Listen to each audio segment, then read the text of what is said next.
नमस्कार दोस्तों, आप सभी का स्वागत हमारे यूट्यूब चैनल जल विद्या पर।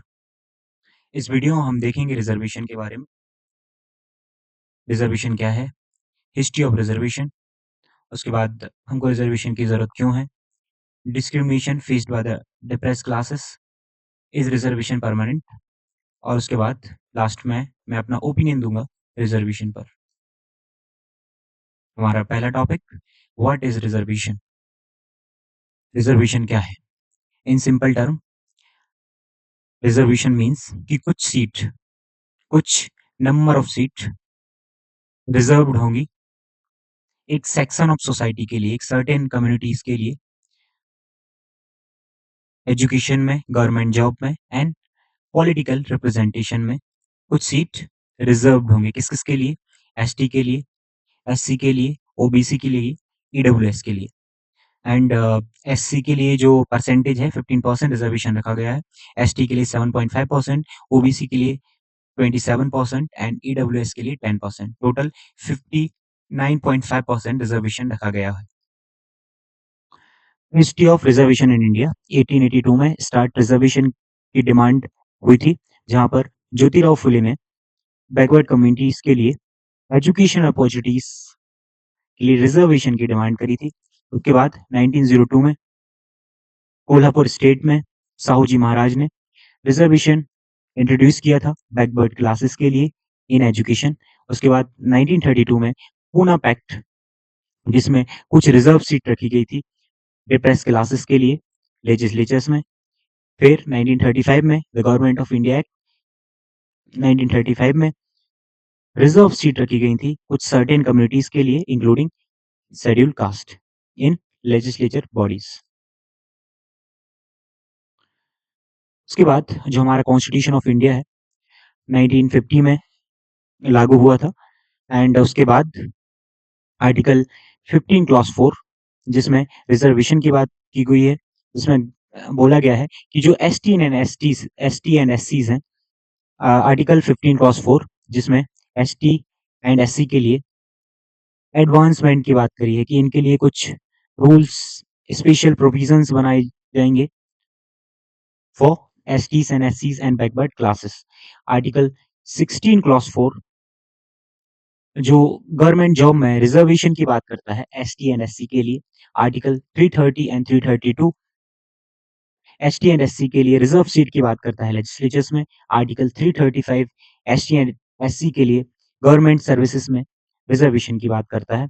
फिर उसके बाद 1979 में मंडल कमीशन एस्टेब्लिश होती है, जिसका उद्देश्य ओबीसी के लिए रिजर्वेशन डिमांड्स थी। उसके बाद 1990 में 27% रिजर्वेशन इम्प्लीमेंट होता है सेंट्रल गवर्नमेंट में एंड एक केस था इंदिरा शाहनी केस, जिसमें 27% रिजर्वेशन दिया जाता है ओबीसीज के लिए 1992 में। उसके बाद 2006 में ओबीसी जो रिजर्वेशन है वो सेंट्रल एजुकेशनल इंस्टीट्यूट के लिए भी एक्सटेंड किया। उसके बाद 2019 में 10% रिजर्वेशन हुआ ईडब्ल्यूएस के लिए एंड जो हमारा रिजर्वेशन है उसको चेंज कर सकते हैं हम, एक्सटेंड कर सकते हैं या मॉडिफाई कर सकते हैं। ये पार्लियामेंट या कोर्ट कर सकते हैं एंड जो हमारा रिजर्वेशन है वो परमानेंट नहीं है। इसकी जो वैलिडिटी है वो 25 ऑफ जनवरी 2030 by 104th constitution amendment. And now एक सुप्रीम कोर्ट का वर्डिक्ट है, जिसमें कहा गया है 10% रिजर्वेशन जो दिया गया है ईडब्ल्यूएस के लिए 2019 में, वो एक डिबेटेबल है, क्योंकि एक कैप था, 50% कैप की बात हुई थी कि इससे ज़्यादा हम रिजर्वेशन नहीं देंगे। लेकिन जब ईडब्ल्यूएस को 10% रिजर्वेशन दिया, तो प्रेज़ेंट जो कंडीशन ये है कि 59.5% हम रिजर्वेशन देते हैं आज फॉर ओबीसी, एसटी, एससीज़, ईडब्ल्यूएस के लिए 59% रिजर्वेशन है। बट ये कैप 50 से 59 हुआ, तो सुप्रीम कोर्ट ने कहा जो पहले रिजर्वेशन दिया जाता था एसटी, एससी, ओबीसीज़ के लिए on the basis of caste, पर जो 10% रिजर्वेशन है वो इकोनॉमिक के बेसिस पे इकोनॉमिकली वीकर सेक्शंस के लिए रिजर्वेशन दिया है। So it is a valid and there is a case Janhit Abhiyan the case called जनहित अभियान वर्सेस यूनो ऑफ इंडिया में एनईडब्ल्यूएस के लिए 10% रिजर्वेशन दिया गया है। This is a important case, so remember this. अब उसके बाद हम जानेंगे कि हमको रिजर्वेशन की जरूरत क्यों पड़ी। उससे पहले मैं आपको कुछ चीजें बता दूं, एक्सप्लेन कर दूं कि 1947 से पहले जब हमारी depress classes like STs and एससीज, इनके साथ बहुत ज्यादा डिस्क्रिमिनेशन होता था। जैसे कि अनटचेबिलिटी, उसके बाद डिनाइल ऑफ टेम्पल एंट्री, जिनको टेम्पल में घुसने की आज़ादी नहीं थी। सेपरेट वाटर रिसोर्सेज थे, फॉर एग्जांपल जो कुएं थे उनमें जो अपर कास्ट के लोग जहाँ जिस कुएं का यूज करते थे वहां पर लोअर कास्ट वाले लोग पानी नहीं ले सकते थे। जिस कुएं में से पानी अपर कास्ट लेते थे वहां पे लोअर कास्ट नहीं ले सकते थे, उनको एक सेपरेट रिसोर्सेज बनाने पड़े। एजुकेशनली रिस्ट्रिक्शंस थे, जैसे कि स्कूल्स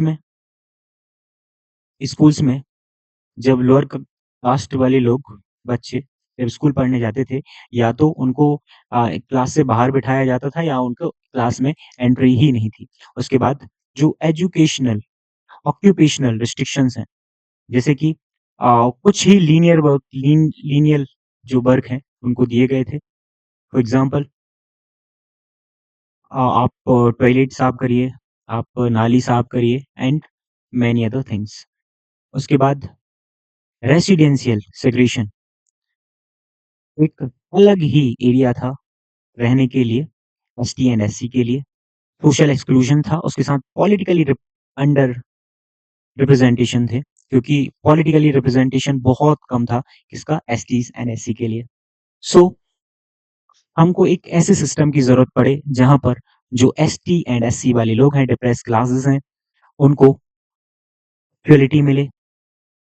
उसके साथ साथ समाज में एक्सेप्टेंस मिले। उसके लिए उनको एजुकेट करना होगा, उनको जॉब्स देनी होगी, सो दैट उनकी जो फाइनेंशियल कंडीशन है वो इम्प्रूव हो। सो उसके लिए हमें रिजर्वेशन की जरूरत पड़ी, क्योंकि उनके साथ जो हिस्टोरिकली डिस्क्रिमिनेशन हो रहा था, उनके अपलिफ्टमेंट के लिए उनको रिजर्वेशन प्रोवाइड करना बहुत ज़्यादा ज़रूरी था। उसके साथ-साथ हम इक्वल अपॉर्च्युनिटीज़ भी प्रोवाइड कर सकते हैं थ्रू रिजर्वेशन। उसके बाद इंश्योर एडिक्वेट रिप्रेजेंटेशन, यदि रिजर्वेशन आता है, हम रिजर्वेशन देते हैं लोगों को, तो एक रिजर्व सीट रहेगी। उस पर वही लोग आएँगे जिसके लिए वो सीट है। फॉर एग्ज़ाम्पल एससी के लिए यदि हम रिजर्व सीट रखेंगे, तो वो उस सीट पर सिर्फ एससी ही इलेक्शन लड़ सकते हैं।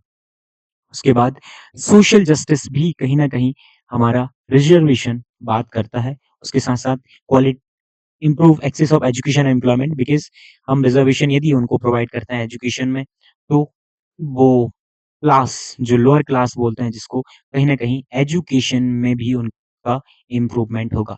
सो जो रिज़र्वेशन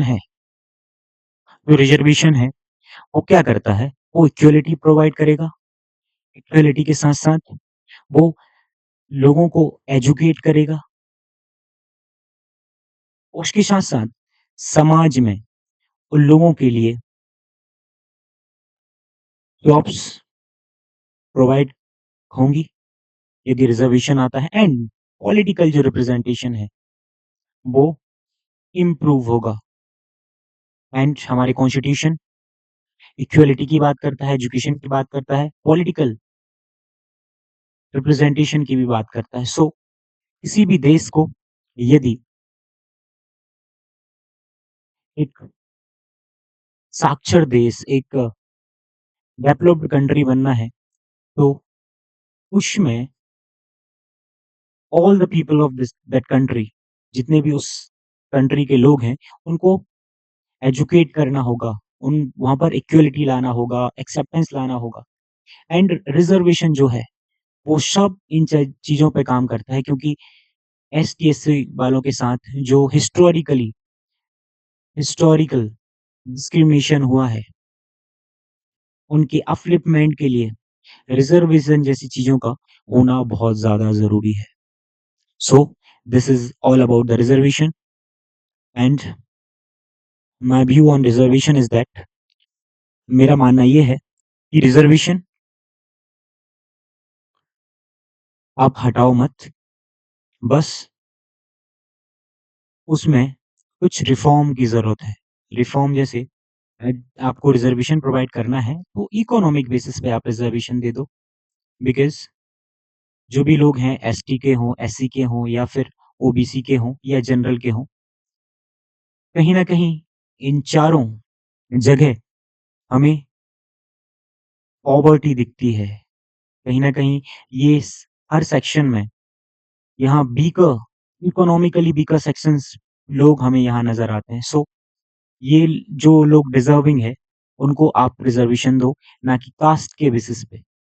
सो हमें एक रिफ़ॉर्म की ज़रूरत है, जहाँ पर हम एक इकोनॉमिक तरीके से इकोनॉमिक के बेसिस पे रिज़र्वेशन दे सकते हैं। सो with that, thank you for watching. Please like, share and comment, and also don't forget to subscribe and also share this video to everyone so that they can also get updated. Thank you.